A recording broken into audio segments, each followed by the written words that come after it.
السلام عليكم ورحمة الله وبركاته. ازيكم حبايبي؟ عاملين ايه؟ وحشتوني وحشتوني وحشتوني. طبعا النهاردة هنعمل مع بعض الناجتس جميل جدا، هنعمله في البيت بطريقة احترافية، هخليكي أستاذة فيه بطريقة سهلة ومكونات بسيطة قوي قوي قوي. هخليكي تعملي ناجتس الشركات، لا لا مش الشركات، احلى بكتير من الشركات وانضف بكتير من الشركات، وحاجة عاملاها في بيتك ومضمونة، وهتبقي عارفة انتي بتأكلي ولادك وبتأكلي اهل بيتك ايه بالظبط. تعالوا يلا مع بعضينا هنقول المكونات ايه والطريقة، وامشي معايا بالخطوات وادعيلي لو عملتي الناجتس وجربتيه وخزنتيه في الفريزر بتاعك، وكل مرة هتفتكري الطريقة بتاعتي دي اسهل طريقة هتشوفيها على اليوتيوب. يلا معانا هنقول عملنا ايه وخزنا منه العلبة كمان في الفريزر، اتعشينا واتغدينا.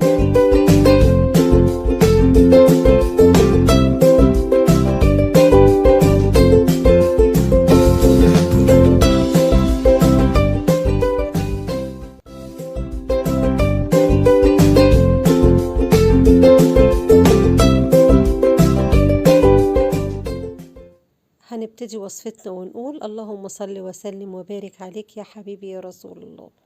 هنا اول حاجة هنجيب معانا بطاطستين، يعني مثلا لو انت جايبه نص كيلو صدور فراخ هتعملهم عليهم بطاطستين وسط. انا كانوا صدرين كبار يعني حوالي كيلو الا ربع، جبت بطاطستين كبار اهم، اتغسلتهم وشطفتهم ونقعتهم في شويه ميه، وادي الصدرين اهم اللي بقول لكم عليهم.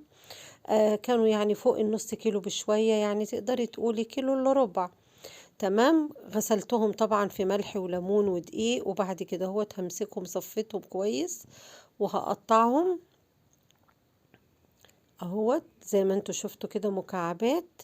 بالنسبة للبطاطس، البطاطس ممكن تغليها غلوة واحدة بس وتصفيها وتسيبيها، يعني انا مش عايزاها مستوية، اغليها غلوة واحدة بس.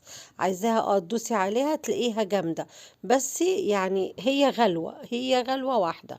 هناخد الصدور بتاعتنا هيت، هنفرمها في قلب الكبة بتاعة الخلاط بتاعتنا او الكبة اللي عندك المتخصصة عندك، اللي انت بتطحني فيها اللحوم او الفراخ. تطحني كويس وكل مرة تتأكدي ان انت نزلتي كل الجوانب كده، وتشوفي لو فيها لسه فيها حاجات ما اتطحنتش ترجعي تطحنيها تاني. عايزة اقولك الوصفة دي هتعجبك جدا، هتتعبي يوم لكن بعد كده هترتاحي. انت ممكن تجيبي كمية وتعمليها، لكن انا هنا النهارده كان معايا كيلو الا ربع، ده الكيلو الا ربع ده يعني عملته اكل على مرتين والله العظيم. هنا فاتكو بصوا انا كنت جايبه هنا ايه، جبت كيس بهارات برجر، كيس بهارات برجر. بس الصراحه الكميه دي كانت عاوزه كيسين، يعني هو الكل نص كيلو كيس، لكن انا ساعتها ما كانش عندي الا كيس، فعوضت ببقيه توابل. لكن لما بيبقوا الكيسين ما بتضطريش تحطي اي توابل تاني. فما جيت ادوق الخليط لقيته لسه عايز شوية حاجات، حطيت له بس شوية ملح وشوية فلفل وشوية بهارات فراخ، ما زودتش اي حاجة عن كده. وحطيت البطاطس، بس اللقطة ديت معرفش اتمسحت ولا راحت فين. خلاص تمام كده. تجيبي بقى صاج عندك وتدهني زيت، وتجيبي يعني كيس كده بلاستيك وتروحي ايه دهناه فوقيه زيت. يعني انا جيت احط الكيس الاول وادهنه زيت لقيته مسبتش وبقى يجري، رحت اضطريت ان انا ادهن الصاج وفوقيه الكيس البلاستيك كده اهوت زي ما انتوا شايفين. وبصي وتروحي حاطه المقدار بتاعك كده هوت في قلب الصاج، وتدهني ايدك زيت، وتبتدي بقى ايه تفردي العجينه بتاعتك بتاعت الناجتس. عايزه اقولك انت بتجيبي الصاج او الصينيه اللي عندك، بنظرتك كده انت كست بيت تشوفي المقدار دوت، يعني انت تقدري تفرديه ويبقى معاكي سمك معقول، يعني سمك ارتفاع مثلا يعني سنتي بس، يعني سنتي او سنتي وشوية كده، يعني قد يعني نص عقلة صباع، يعني مش اكتر من كده. فانا الصاج اللي عندي دوت انا عرفت ان انا المقدار بتاعي هيفرد فيه كويس. بصوا انا هنا فردت اهوت وحطيت فوقيه كيس بلاستيك تاني، ورحت بقى ايه بالمردانة ديت كده، بقيت ايه يعني اوزع كده علشان ايه ان هو كله يطلع، يعني اما اجي اقطع الناجتس يبقى كله سوا واحد.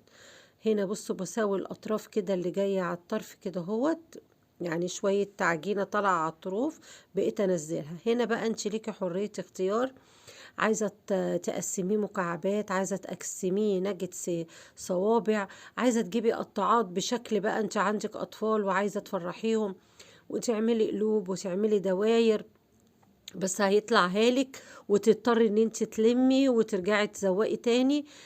يعني الحكاية دي في ايدك انت. انا عملت المربعات دي لانها صراحة يعني بتبقى مريحة. وفين بقى فضي بقى الفريزر بتاعك لو انت مستعجلة، وحطي الصاج دوت في قلب الفريزر بتاع نص ساعة، تلت ساعة، ساعة الا ربع، لحد بس ما يمسك نفسه كويس. هنا كان معايا كوباية الا ربع لبن، وممكن كوباية الا ربع مية، ومعايا بضاية، ومعايا شوية ملح وفلفل وتكة بقى كده. انا من عندي الخليط ده انا بحط له معلقة دقيق. الطريقة دي محدش هيقولك عليها لان دي اختراعي انا، علشان بس لما اجي احط حتة الناجتس في السائل تحمل كده شوية. ومعايا دقيق حطيته في الصينية، ومعايا الكريسبي اللي بنشتريه من عند العطار. هنا طلعت الناجتس زي ما انت شايفة اهو، بصي مكعبات وماسك نفسه. هنا انا علشان بسهل لك الشغل، لكن انت لو عملتيه غير كده، انا كنت بعمله الاول من غير ما اعمل الحركة دي. بجد لما عملت الحركة دي ارتحت، كان الموضوع بيبقى يعني متعب. بتفضلي تبططي وتحطي ومش عارفة ايه، بس بتبقى لسه طرية في ايديكي، والدنيا يعني ما بتظبطش قوي. بتيجي بتحسي ان انت تعبتي وملتي، لكن كده انت الموضوع سهل خالص بالنسبة لك، انك انت ماسكة حاجة عارفة تتحكمي فيها. طبعا بنزل الاول في قلب الدقيق، ومن الدقيق بنزل في خليط البيض، وبعد كده بنزل في الكريسبي. وبعد كده هو برصهم تاني في قلب الايه، في قلب الصاج على الكيس البلاستيك ده اهو زي ما انتوا شايفين. بتمسكي الحتة تدهنيها بالدقيق، وبعد كده في السائل، وبعد كده تاخديها على الكريسبي. الكريسبي ده انا لما بجيبه من العطار ما بخلوهوش بالخشنة بتاعته كده، باخده نص طحنة كده تاني في المطحنة، لان التاني بيبقى الصراحة جرش قوي قوي قوي، ويعني بيبقى متعب في الاكل شوية. خلاص. عايزة اقولك والله والله الصدرين دول احنا في اليوم ده اتغدينا وتعشينا، وشلت علبة ليوم تاني عملتها وجبة كمان. توفير اكتر من كده ايه؟ وهتقولي لي البطاطس كانت باينة؟ ابدا والله. وحتى بصي يعني البطاطس المكون ده عمل لك ايه؟ ذات قيمة. يعني على القيمة الغذائية بتاعت الناجتس وانتي بتاكليه واطفالك بياكلوه، ومش باين خالص ولا اي حاجة. بصوا، عايزة اوريكم. بصوا انا كنت عمالة هنا مليت سرفيس، وهنا الباقي، وعبيت شوية في قلب العلبة وشلتهم. وجينا هنا بقى هنعمل الأكل اللي احنا كنا هنعمله. هبتدأ لي هنا بختبر. طبعا بتحطي زيت وبيسخن كويس، لازم يسخن، وتروحي نازلة بالناجتس بتاعك اهوت بتقليه. بياخد وش، بياخدش وقت خالص، يعني يا دوبك يتحمر بين على الوشين، وبتروحي مطلعه على طول. ما تطلعيش على ورق مناديل عشان ما يطرش منك، طلعي على مصفى او حاجه سلك، علشان انتي الناجتس لما تيجي تاكليه برضو هيبقى مقرمش من بره ومن جوه طري وجميل. عايزه اقول لكم ريحته ونتيجته تحفه تحفه تحفه. وزي ما بقول لك كده، كل نص كيلو هاتيله كيس واحد. مش هتعوزي تحطي اي حاجه تاني، بس برضو دوقي العجينه كده بطرف لسانك كده. لو عايزة شوية ملح حطي، عايزة تطعيمة رشة حبهان بودرة. هنا بصوا أنا قطعت الفينو، وطبعا علشان كان فينو انا كنت في اليوم ده عايزه اخد المربعات دي على عيش كايزر، واحط خس واحط الكلام ده، لقيت مفيش كايزر. رحت جايبه فينو، ورحت بقيت اقطع صوابع كده، ورصيت كل السندوتشات اهي مره واحده في قلب الصينيه. ومعايا كاتشب، ومعايا مايونيز، ومعايا خس، وبقى جنب شويه مخلل وشويه بطاطس محمره، سندوتشات كده. والحمد لله اكله جميله جدا. شوفي انت السندوتش بره دلوقتي عمل كام، وطبعا انتوا عارفين هو ده الاكل اللي بيحبوه ولادنا، وهو ده اللي عايزينه الشباب، وحاجة انت عملتيها في البيت وجميلة قوي. يلا اعتمدوا الطريقة ديت واعملوها وفرزوها عندكم لولادكم في اللانش بوكس. بصوا تحفة تحفة، بسم الله ما شاء الله. هنا كانت المرة التانية كنت بقلي برضو فيه وبحمر جنبه بطاطس، وكان هيبقى تغميس المرة دي. اقول لكم ايه، السلام عليكم ورحمة الله وبركاته. انتظروني ان شاء الله في احلى الوصفات في مطبخ نونا جولد 2.